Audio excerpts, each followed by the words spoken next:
Hello, my name is Mark Willis and I'm the Kansas City Keto Cook. Been bringing you a lot of great recipes, and we've got some more we're experimenting right now that I'm excited to share with you. Next week we're going to start putting some of these videos up, but I wanted to share something real quick because it's kind of time sensitive. We're making something right now that we probably won't make again for several months. And so I want to show it to you while we're doing it so you can kind of think about this as well. One of the things we do on our keto diet, and even before this, when we were trying to eat whole foods, when we were trying to eat gluten-free, one of the things we started doing was making our own broth. And that includes chicken broth, beef broth, vegetable broth. And here's how we do that. Here on the stove today, I've got two big pots. Go ahead and come over here and let them see down in here. This one's a beef broth that we're making. Saturday night, I celebrated with my family. We had my wife and I's anniversary, so I cooked up some T-bone steaks. And after we got done with dinner, we saved all those bones and fat and gristle, the stuff people didn't eat, that they just cut off and left on the side of their plate. We gathered all that up and I threw it in the freezer. And we'll keep that for a couple months until we have enough to throw into a pot, and we boil it. Once it gets boiling really, really good, we boil that for about 10 minutes, and then we turn the heat down. Right now I've got them on the lowest setting. It's on 1. And they'll sit here for 3 or 4 hours, and we'll just let them slowly heat as they're sitting here. And then what we'll do is we'll turn these off, we'll let them cool, probably for about 3 or 4 hours. And then we're going to spoon them up into, pardon my mess back here, wasn't expecting to film today. We're going to store these in ball jars. And here's what we're going to do. We're going to fill these about 2/3 of the way full, not all the way up. About 2/3 of the way full. We put a lid on them. And the reason we use ball jars is a couple reasons. Number one, we're really trying to reduce the amount of plastic that we use at our house. There's just a lot of negative stuff you get from plastics. There's way too many microplastics in the American diet today. So we're wanting to avoid that, not use plastics as much as possible. So we switched over to using ball jars for a lot of our storage. So we're going to fill this about 2/3 of the way full. We're going to put a lid on it. And then I'm going to freeze these in my big deep freeze out in the garage. And then for the next 3, 4, 5, 6 months, if we're cooking and we need a beef broth or a chicken broth, you can do the same thing I'm doing with the beef bones here with chicken. Matter of fact, I've got a bag out there that I got from a friend of mine of just chicken necks. He bought a bunch of chickens from a local farm, and they gave him this bag of chicken necks, and he didn't need them, so he gave them to me. I'm going to throw those in a pot and boil them the same way. Just have a rolling boil for 10 or 15 minutes, and I'm going to turn that down and let it just heat for 3 or 4 hours and let it cool for a couple hours. Then I'm going to dish it up in the ball jars. I'm going to put that in the freezer. So if I need chicken broth or beef broth, I can grab those and make stuff with them.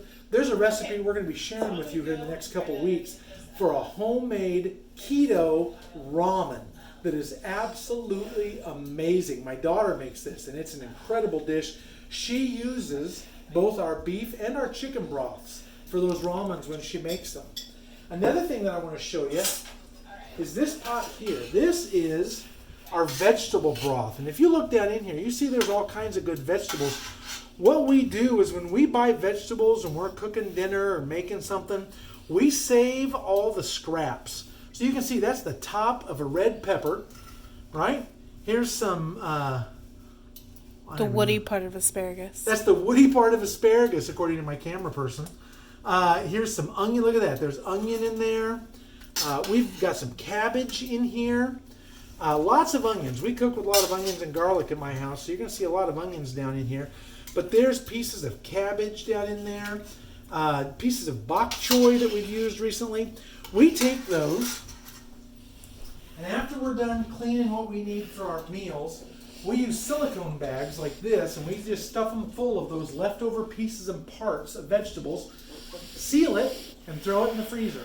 And once we get 2, 3, 4 bags of these down there, then we get them out. We do the same thing like we do with the beef. We put those here into a big pot.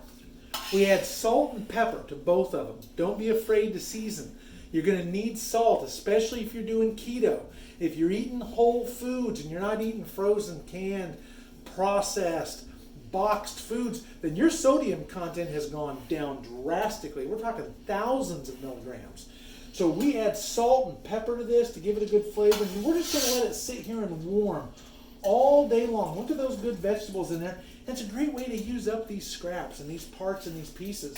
We're going to make this vegetable broth, and we're going to throw that out in the freezer as well. And again, these are great if you're doing a fast. We do a lot of intermittent fasting at my house. If you're doing a fast, a broth is a great way to do a longer fast because you can have a cup of broth. And the fat that's in the beef and the chicken broth really makes you feel full and helps you to get through those longer fasts. Like I said, we can use the vegetable broth, the beef, or the chicken for a base for other vegetable or for the other dishes that we make. So I just wanted to show you this because it's probably going to be January, February before we have enough stuff gathered together to make our broth again. So I wanted to show you what we were doing here today. I encourage you to give this a try. Start saving some of those vegetable scraps. Make a nice veggie broth. It's so nice to add that to stuff that you're cooking with. When the recipe calls for broth, not to have to go to the store and buy a box of broth that's got a whole long list of ingredients on it, half of which you can't pronounce.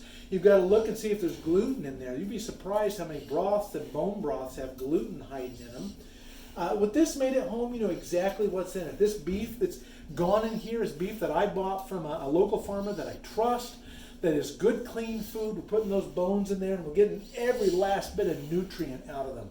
These vegetables we're just going to be thrown away. As we cut off the pieces that we didn't need for our meals, we save those bits and pieces and we're able to turn it into a delicious vegetable broth. So I encourage you to give this a try, especially as it's getting colder now here in the Midwest. We're going to be doing a lot more soups, things like that in the wintertime.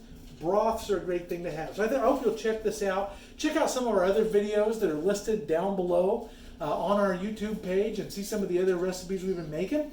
If you have a broth recipe, something you use to make broth that I haven't mentioned, include that in the comments. We'd love to hear about that. Thank you so much and good eating.